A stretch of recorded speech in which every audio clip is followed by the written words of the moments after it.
What do you think of this place? What are you pointing at? Here we are in Middle Creek Wildlife Management Area. Late day.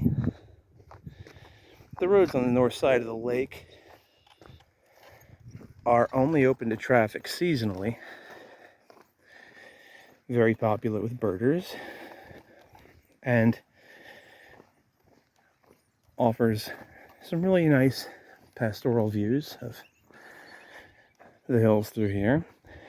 It's operated by Pennsylvania Game Commission, and the road is only accessible to traffic one way, so it's almost like a trail,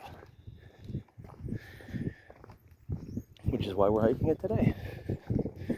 Right, Av? You like it, right?